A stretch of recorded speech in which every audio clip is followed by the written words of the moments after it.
Hey there. Ready for another deep dive? Always. Okay, awesome. So today we're tackling Eros, Ooh. but not the kind of Eros that you might be thinking about. Right. Like this is not about Valentine's Day. Yeah. We're going deep into Eros as this like primal driving force, Yes. the kind that fuels life and art. And spirituality. Exactly. And we're going to be using talks by this Buddhist teacher, Rob Burbea. Oh, I love Burbea. Yeah, you know his work. Oh, yeah. He's brilliant. So good, so good. His talks are so insightful. Mm-hmm. And they really challenge us to rethink like how we view desire. Absolutely. So get ready because we're about to explore how this yearning for connection, this eros, Yes. can actually become a path to the divine. It's mind-blowing. Right. Okay, so before we get too far, let's clarify what we even mean by eros. Right, because it can be a loaded term. Totally, totally. It's more than just like, wanting something. Right. This is about a deeper yearning for connection, for Yeah. knowing, even in a way, for penetration. Ooh, interesting. And not just in like a physical sense. Right, right. More like this desire to merge with something greater than ourselves. To break down those barriers between self and other. Exactly. Whether it's with another person, with nature. Art. Yeah, or even with a concept. Yeah, like that feeling when you get totally lost in a piece of music. Oh, yeah. And it just resonates deep within you. Totally. Like you're connecting to something beyond the notes, And beyond the sound. like a sense of unity. Yes. And this is where Burbea gets really interesting because he links this to soul making. Yes, that's one of the most fascinating parts of his work. So how does he tie those together? Eros and soul making. He describes this dynamic interplay, this kind of dance between three voices. Okay. There's Eros, which is that driving force, our desire. Right. Then there's Psyche, which is our inner world. So all our images and fantasies and all that. Exactly. And finally, there's Logos, which is the frameworks we use to make sense of the world. So that's our beliefs, our like systems of thought. Mm. Okay, I'm following. So it's like this. Eros pulls us towards something, Right. engaging our psyche. Our inner world. Yes. And then we try to understand that experience through Logos. Okay, so through our frameworks? And in that dance, in that interplay, our soul takes shape. Wow, I love that. The dance of soul making. It's a beautiful image. It is. And it gets even wilder because Burbea suggests that this process, fueled by Eros, can actually transform how we experience the world. It's like it cracks open the door to seeing the divine in everything. He calls it divinization, right? Yeah. Exactly. Like even the most ordinary things become sacred.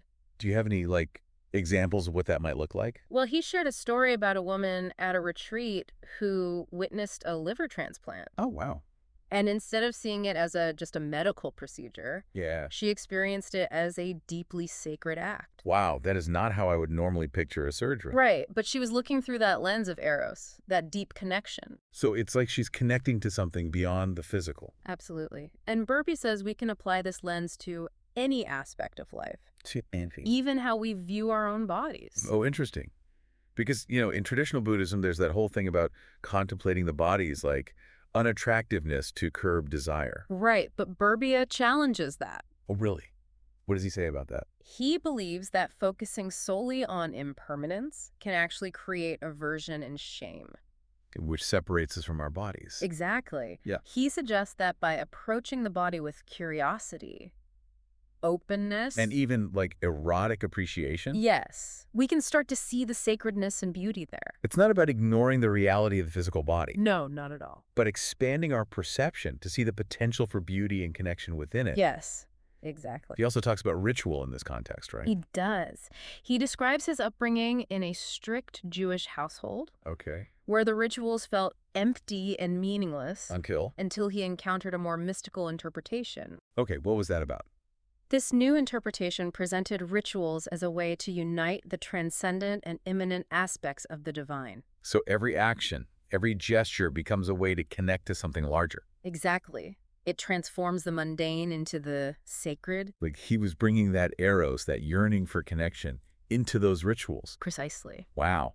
So we're seeing how this expanded view of eros can transform not just our spiritual practices. And our entire experience of life. Yeah, it's powerful stuff. But we also have to acknowledge, right, that eros can be kind of a double-edged sword. Absolutely. Like fire, it can create warmth and light. But it can also burn us if we're not careful. That's where discernment comes in. Discernment between. Between the healthy eros that expands the soul Yeah. and the kind of clinging, craving desire that keeps us trapped. So how do we know the difference? How do we cultivate that healthy eros without, getting burned? That's the big question, and it's something we'll dig into as we continue. Okay, so where do we go from here? We've talked about eros as this powerful force, but it's clear that it needs some careful handling. Yeah. How do we cultivate that healthy eros without falling into the trap of just like craving and attachment? Well, Burbea offers a few different techniques. One that he really emphasizes is mindfulness of our desires. Mindfulness, huh? Uh, So instead of getting swept away by cravings, exactly. we just observe them Yeah, just notice them with curiosity. without judgment. Exactly. So it's about creating space, like a pause, Yes. Creating space between ourselves and those desires. rather than getting completely like consumed by them. Exactly. Okay, that makes sense. And Correct. then from that space, what do we do? Well, we can start to investigate the root of those desires. Like, what need are they trying to fulfill? What are they pointing us towards? Exactly. So if we can understand that underlying motivation, Yeah. we might be able to find a more skillful way to address it. Mm-hmm. He also talks about the importance of working with the energy body. Okay, energy body. Now, Yeah. this is where things might get a little, Out there. yeah, for some listeners. Can you, break this down a bit? Sure. So in many spiritual traditions, including Buddhism, there's this concept of a subtle energy body that flows through us. Like prana or chi. Exactly. And Burbea suggests that by becoming aware of this energy and learning to work with it, we can actually transform our relationship with desire. So it's not just about, our thoughts and emotions. Yep. Deeper than that. It's about, tuning into this deeper level of our being. Exactly. Okay, I'm with you. So what are some of the practices for working with this energy? Well, he gives an example with sexual fantasy. Instead of getting lost in it, Right. he suggests bringing awareness to the energy that arises Okay. and allowing it to spread throughout the body. So it's like channeling that energy in a more expansive way. Precisely. Instead of getting fixated on a particular object of desire. Okay. And he says this can actually transform the energy of craving into a more diffused state of bliss. That's the idea. More bliss, more contentment. That's fascinating. But I'm wondering, what about those who struggle with, more intense forms of craving, like addiction? Right. Is mindfulness enough in those cases? That's a really complex issue. And Burbea acknowledges that sometimes a more traditional approach of letting go might be necessary, Okay. especially when dealing with harmful behaviors. So there's a place for both approaches. Yeah, depending on the situation and the individual. But even in those cases where abstinence is necessary, he still emphasizes compassion. Right. Absolutely. It's not about judging ourselves for having these desires. It's about recognizing that they're part of the human experience and finding skillful ways to work with them. Exactly. And he even suggests that working with those really difficult cravings, those deep-seated patterns, Yeah. can actually lead us to an even deeper, more transformative experience of Eros. Whoa, okay. How does that work? How does working with challenging desires lead to a deeper experience of Eros? Well, he believes that beneath those, surface-level cravings, Right. there's a deeper current of desire that's longing for connection and wholeness. So by working with those difficult cravings skillfully, we can tap into that deeper current. Yes, and experience a more fulfilling, more meaningful sense of connection. Wow. It's like we're peeling back the layers to reveal something more authentic. That's a great way to put it. He also talks about the importance of what he calls imaginal work. Imaginal work. Is Yes. that like visualizations and archetypes and things like that? Exactly. But he really emphasizes approaching it with discernment. So not just letting our imaginations run wild Right. It's about choosing images that are both personally meaningful. and aligned with our aspirations. Exactly. For example, if someone's really drawn to images of strength and power, Yeah. they might explore what qualities they're seeking to cultivate within themselves. So it's a tool for self-reflection and growth. Yes. And it's not just about visualizing, it's about feeling it in the body. Feeling the image. Yeah, sensing the energy it evokes. So it becomes a more embodied experience. Exactly. Interesting. And what do we do with that energy? He gives different techniques like allowing it to flow through the body or Okay. even transforming it into a different quality. Wow, that's pretty powerful stuff. He even talks about practicing disappearing into the image. Disappearing. Yeah, allowing it to dissolve completely so you can experience the emptiness beneath it. Whoa, that sounds pretty advanced. It is, but the key is to not get attached to any particular image. Right. They're just tools to help us explore different parts of ourselves. Okay. but ultimately they're impermanent and subject to change. So we use them and then let them go. Exactly. Now, he also makes this really interesting connection between Eros and the Brahma Viharas. The Brahma Viharas. Yeah, the four immeasurables. Loving kindness, compassion, sympathetic joy, and equanimity. Okay, those sound pretty different from Eros. Right. But he suggests that infusing them with a sense of Eros can actually enhance their power. So it's not about replacing them, Not at all. but adding a new dimension. Exactly. It's not just about cultivating these qualities in a detached or impersonal way. It's about bringing a sense of warmth, a sense of connection. Mm-hmm. So instead of just like setting out good vibes, Right. we're cultivating a deeper, more heartfelt connection. Yes. And he even suggests this can lead to experiences of bliss and samadhi. Really. Those states of deep meditative absorption. Yeah. That are traditionally associated with more like advanced practitioners. Wow. So this isn't just about being nice to others. No. It's about accessing deeper states of consciousness, awakening even. And it's important to remember, it's not about indulging in sensual pleasure. Right. Not about attachment. It's about transforming desire into a force for liberation. Harnessing the power of Eros for a higher purpose. Exactly. And he offers specific techniques for doing this. He does, like visualizing merging with the object of meditation, Okay. or feeling that energy of love flowing through us and out into the world. So a more active, engaged approach to meditation. Exactly. And he says this can lead to a more profound understanding of emptiness and interdependence. It's about realizing that we're not separate from the objects of our meditation. They were all connected. Yes, part of the same web of life. Wow.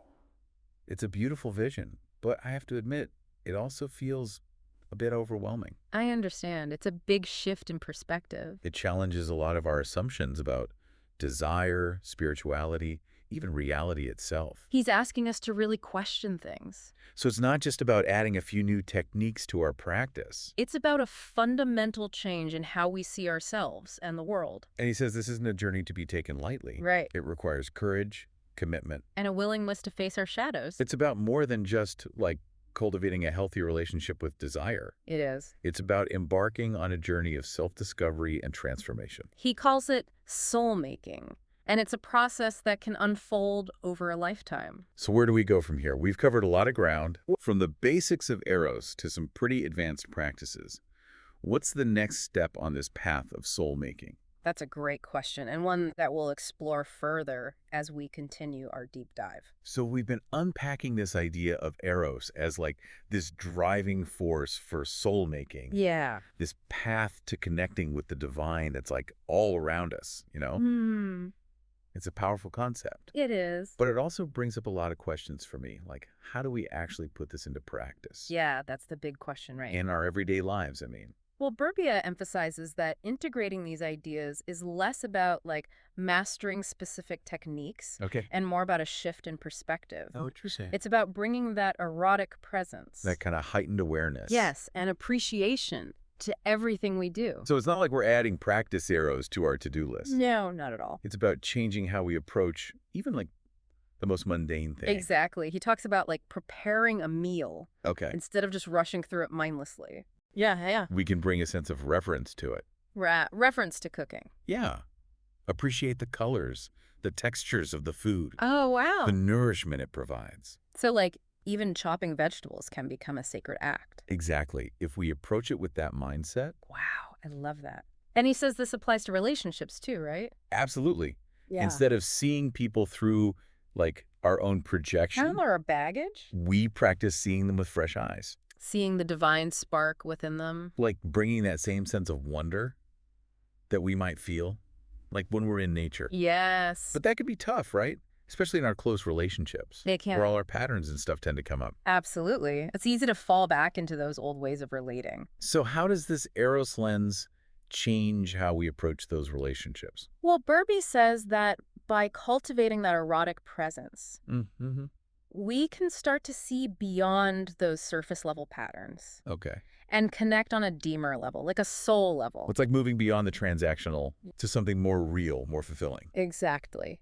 He also talks about the role of sexuality in all of this. Oh, interesting. And while he acknowledges the potential, To get caught up. in craving and attachment, Right. he also sees it as a really powerful path to awakening. Wow. That's a pretty bold statement coming from a Buddhist teacher. It is. Yeah. But he believes that by approaching sexuality with mindfulness, Okay. reverence, a sense of sacredness, Yeah. we can transform it From a source of suffering. into a source of liberation. So it's not about repressing it. No, not at all. It's about finding a way to integrate it into our path, In a healthy way, yeah. a transformative way. Mm. This has been an incredible deep dive. Yeah. I feel like we've just scratched the surface of what Burbea has to offer on this topic. Oh, he goes so much deeper. He does. It's amazing. But if there's one thing I hope you take away from this, Yep. it's that Eros isn't something to be afraid of Okay. or suppress. It's a powerful force, and when we learn to work with it skillfully, Yeah. it can lead us to this deeper experience of ourselves, our relationships. Even of the world around us. Exactly. It's like we're reclaiming Eros. Yes. Redefining it as a force for good, for connection, for creativity. And for awakening. Wow, I love that. So the invitation is to explore, Yes. experiment, Mhm. and to discover what works for each of us. It's a personal journey. It is. And remember, it's a lifelong process. There's no rush. No rush at all. Just keep showing up, keep exploring, keep opening ourselves up to the power of Eros. Beautifully said. That's a beautiful note to end on. Yeah. Thank you so much for joining me on this deep dive into Eros.